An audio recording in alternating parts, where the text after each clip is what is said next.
भगवान जांबू जी ने एक बहुत प्यारी बात कही, अन्यथा मत लेना। उन्होंने कहा है, देखत अंधा सुनता बहरा तासो तेरी कछु ने बसाई। अगर कोई देखता हुआ भी आंखों से पट्टी बांध लेता है, ठीक है, धृतराष्ट्र को नहीं दिखता था, गांधारी को तो दिखता था, उसने आंखों से पट्टी क्यों बांध ली? और जब माता पिता आंखों से पट्टी बांध लेते हैं तो संतान दुशासन और दुर्योधन जैसी हुआ करती है। तो कभी देख के भी अनदेखा मत करना। हाँ, कहीं एक विषय कहा है 103वें शब्द में कहीं ये बात कही है, देखा सुना ऐ सुना क्षमा रूप तब कीजिए, थोड़े माही थोड़े रो दीजिए, पर होते नाय न कीजिए। कृष्णी माया तीन त्रिलोक का साक्षी, अमृत फूल फलीजे। हाँ, जो जो नाम विष्णु के बीजे, अनंत गुणा लिख लीजिए। सच में उन्होंने ये कहा है कि देखिया ऐ देखिया, जो देखने के योग्य ना हो, चाहे वो चित्र हो या वो चरित्र हो या कोई दृश्य हो, जो देखने के योग्य ना हो, वो भी क्यों कहा? बारे पोल नवे दर साजी राय अथरगढ़ थीरू, इस गढ़ कोई थिर न रहीबा, निश्चय चाल गया गुरु पीरू। ये शरीर एक भवन की तरह है, ये शरीर एक इमारत की तरह है, ये शरीर एक किले की तरह है। हाँ, वैसे तो इसमें 10 दरवाजे हैं, लेकिन मुख्य तौर से 2 दरवाजे माने जाते हैं। नंबर 1 हमारे नेत्र, नंबर 2 हमारे कान। हम आंखों से क्या देख रहे हैं? अगर हम कुछ अच्छा नहीं देख रहे हैं, चाहे वो चित्र हो, चाहे वो चरित्र हो, चाहे कोई दृश्य हो, तो वो सीधा हमारे अंदर जा रहा है। आंख, ये नेत्र एक द्वार है, और बुराई और भलाई इन आंखों के माध्यम से अंदर चली जाती है। कुछ देखने के योग्य नहीं देखा तो जम्बेश्वर भगवान ने 73वें शब्द में कहा है कि भैया भणी ने भणीबा और कही ना कहीबा और सुनी ना सुनीबा और खड़िए ना खड़ीबा। 4 बातें बताई। भणी ने भणीबा का मतलब है, क्या हमने पढ़ने योग्य ग्रंथों को पढ़ा? हमने कभी जम्ब सागर, कभी जम्ब गीता, कभी बिश्नोई धर्म प्रकाश, कभी जम्ब सार, कभी जम्ब सागर, कभी गीता, कभी कभी भागवत, कभी कभी महाभारत, कभी कभी रामायण। इनसे पढ़ने से मन को आनंद मिलता है। चूंकि जम्बेश्वर भगवान ने 73वें शब्द में कहा है, तन मन धोइए, संजम होइए, हर्ष न खोइए, जो जो दुनिया करे खुआरी, तोई तो क्रिया पूरी, मुग्धा से ती उल्टल चालो, जो खड़के पात धनुरी। तन को भी साफ करने को कहा, तो मन को भी साफ करने को कहा, और जीवन में संयम अपनाने को कहा कि जीवन में संयम जरूर रखना। अगर जीवन में संयम नहीं है तो कुछ भी नहीं है। ये अन्यथा भी कहा, गुरु प्रसादे केवल ज्ञाने, धर्म आचार्य सीले संजम सतगुरु टूटे। अन्य और भी कहा, 4-5 स्थानों पर हमें संयम रखने की बात कही, अपने जीवन में ज्ञानी होने की बात कही। क्यों, मैं कई बार कथा में और विनोद में कहा करता हूं कि एक व्यक्ति अपनी मोटरसाइकिल लेकर शहर की ओर आ रहा था। पहला चौराहा पड़ता, उस पर एक पुलिस वाला भाई खड़ा था, और पुलिस वाले भाई की जिम्मेदारी होती है। उसने देखा अंधेरा होने लगा है और एक भाई मोटरसाइकिल लेकर सीधा चला आ रहा है, इसमें लाइट नहीं है। हाथ दिया, रुको, ठहरो, क्यों, तुम्हारी मोटरसाइकिल में लाइट नहीं है? उस मोटरसाइकिल वाले भाई ने कहा, दीवान जी प्लीज भाई साहब हट जाइए। क्यों? आप कहते हो लाइट नहीं है, इसमें ब्रेक भी नहीं है बोले। और जब लाइट और ब्रेक ना हो तो कहीं ना कहीं टक्कर तो चोट मारेगा किसी को।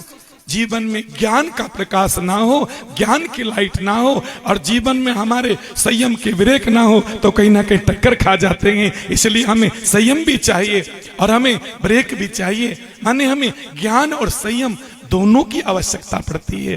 तो मैं निवेदन कर रहा था कि एक तो नेत्र दरवाजे हैं और दूसरा हम कान हमारा मुख्य दरवाजा है।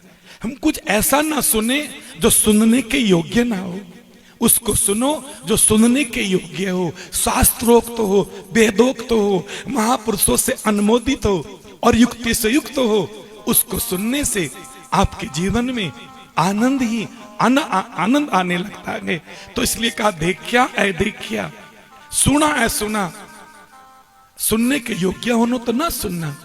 इसलिए भणी न भणवा और फिर कही ना कही बात, कहने की योग्य बात ना हो। मैं आपके पास में हूं, मीठी मीठी बातें करूं और बस चला जाऊं, आपको उसका लाभ क्या मिला? मुझे वो भी कहना है जो औषधि की तरह, थोड़ी बात कड़वी तो होगी लेकिन आपको लाभ देने वाली होगी, थोड़ी कड़वी तो होगी, थोड़ी आराम देने वाली होगी। इसलिए कहीं ना कहीं बात जो कहने योग्य बातों को नहीं कहा तो फिर वक्ता का अधूरापन रह गया। इसलिए भगवान ने तीसरी बात कही कि महाराज सुनी ना, सुनी बात। आप अच्छी बातें सुनने के लिए आए हो, ज्ञान चर्चा सुनने के लिए आए हो, धर्म चर्चा सुनने के लिए आए हो, उसको ध्यान पूर्वक ना सुनो तो फिर जागरण में आने का, कथा में जाने का, सत्संग में जाने का क्या लाभ मिला? और अंत में कहा खड़ी है ना, खड़ी बात, 2 घड़ी वहां जाकर खड़े होना, वहां जाकर बैठना जहां कभी धर्म चर्चा हो रही हो। कहीं जाओगे तो कोई ना कोई बात तो सुनने को मिलेगी जो अच्छी होती है, अच्छे विचार मिल जाते हैं। मैं एक दिन एक घटना सी देखी और वो बड़ी अच्छी सी मुझे लगी। एक चौधरी साहब थे और उनके एक ही बेटिया थी, तो जमीन बहुत थी, बेटिया का विवाह कर दिया। मन में करुणा आ गई कि चलो मेरी बेटी है, 50 एकड़ जमीन अपने जमाई के नाम कर दी और एक कोठी बनाकर गांव में दे दी। अच्छा लगा, लेकिन विचित्र बात ये थी ससुर साहब थोड़े से क्रोधी थे और जमाई साहब थोड़े जिद्दी थे। लेकिन अभी तक ठीक ठीक ठीक ठीक निभ रही थी। सड़क के किनारे खेत था, एक यात्री जा रहा था। यात्री ने पूछा साहब यहां से स्टेशन कितनी दूर है? बोले 4 कोस है। उस बुजुर्ग ने कहा 4 कोस है। जमाई ने कहा नहीं नहीं 3 कोस है। उसने कहा भाई 50 साल की मेरी यात्रा हो गई, मुझे पता है। उन्होंने कहा सरकार क्या मूर्ख है, 9 किलोमीटर का पत्थर लगा रखा है, 3 कोस है। एक बात कहूं आपसे, बुरा मत मनाना, अगर घर का माहौल खराब करना हो तो अपने बड़ों की बात काटनी शुरू कर देना। सास की बात बहू काट दे, बेटा पिता की बात काट दे, भाई भाई की बात काट दे, घर में कलह होने में देर नहीं लगता। और एक दूसरे की बात का समर्थन कर दो तो घर का प्यार बढ़ने लगता है, ममता बढ़ने लगती है, गृहस्थी आगे चलने लगती है। उन्होंने बार बार कहा नहीं 3 कोस है। उसकी ससुर ने कहा ले तो ठहर, आज मैं तुझे बताता हूं। उठा लिया डंडा, आज मैं तुझे बताता हूं कितनी कोस है। जमाई को लोग आए तो ये छोड़ने वाला नहीं, भागो। वो जैसे भागने लगा वैसे ही बेटिया रोटी लेकर आ गई खेत में। बापू ये क्या हो रहा है? बेटी को उपरोक्त वृतांत क्या सुनाया, सारी घटनाएं क्या सुनाई। बेटा मैं रोज सहन करता हूं, रोज मेरी बात काटता है। और बेटा बतकटा और बसकटा आदमी खतरनाक होता है, आज बताऊंगा इसको मैं। बेटी ने सारी व्यवस्था को भाप लिया और बेटी बड़ी समझदार थी। बेटी ने कहा बापू मेरी बात सुनते तो जाओ, आपने मुझे पालकर बड़ा किया है। सुना बेटा। बोली बापू एक बात कहूं, आपने अपनी इसको बेटी दी ना? हाँ मैंने इसको अपनी बेटी दी है। बापू आपने 50 एकड़ जमीन इसको छोड़ दी ना? हाँ बेटा मैंने 50 एकड़ जमीन भी छोड़ दी इसको। बापू तुमने इसे 50 माने इतनी महंगी कोठी बना के छोड़ दी ना? इसको कोठी दे दी ना? हाँ बेटी दे दी। इसको कितना सोना चांदी रुपया पैसा दिया, दिया कि नहीं दिया? हाँ बेटी दिया। बापू मेरे कहने से आप 4 कोस कह रहे हो, ये 3 कोस कह रहा है, इसको 1 कोस और छोड़ दो, समस्या समाप्त हो जाएगी। मेरे कहने से 1 कोस और छोड़ दो, समस्या का निदान हो जाएगा। इतना कहा और पिता को हंसी आ गई और झगड़ा समाप्त हो गया। हमें क्या लगता है, हम एक दूसरे की बात का विरोध ना करें, एक दूसरे की बात का समर्थन करें। और आप सब जानते हैं 4 प्रकार के लोग होते हैं। कितने प्रकार के? चाहे याद भी कर लो। एक स्वलक्षी, और मैं नहीं कह रहा हूं, आचार्य तुलसी जैन समाज के उच्च कोटि के महापुरुष थे। उनके शिष्य श्रवण जी महाराज, आचार्य प्रज्ञा जी, श्रवण जी गुरुदेव आचार्य प्रज्ञा की ये उदाहरण है। वो कहते थे 4 प्रकार के लोग होते हैं, एक स्वलक्षी, एक स्वजनलक्षी, एक समाजलक्षी और एक सर्वलक्षी। फिर समझ लो, एक व्यक्ति का जीवन केवल अपने लिए होता है, स्वलक्षी, उसका लक्ष्य उसका जीवन है और कोई नहीं होता उसके जीवन में। एक व्यक्ति वो होता है स्वजन, भाई बंधु, कुटुंब, कबीला, रिश्तेदार, सगे संबंधी, वो उनसे बाहर कभी नहीं निकलता, उसे कहते हैं स्वजन लक्षी।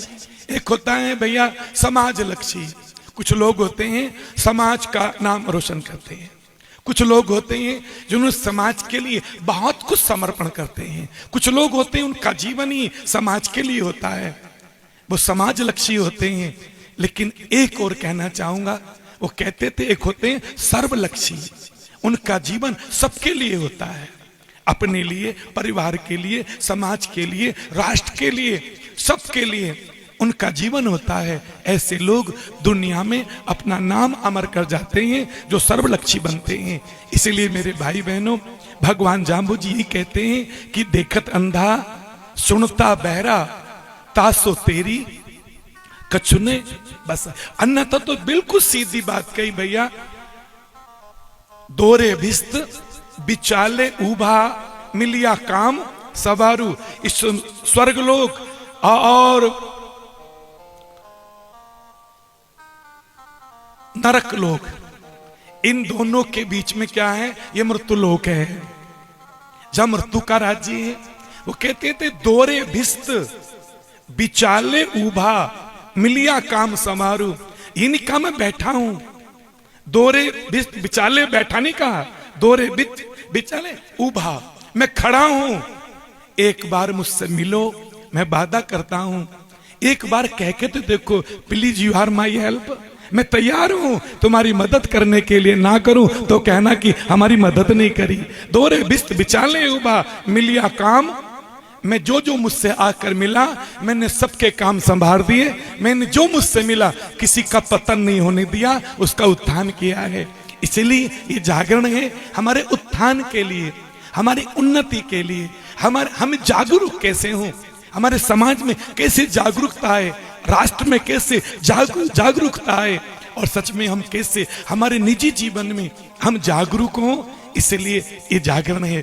कथा तो नहीं है कि मैं घंटा 2 घंटा बोल सकूं, लेकिन हाँ एक बार और अवसर मिलेगा तो मैं 5 मिनट आपको और काम की बात बताऊंगा।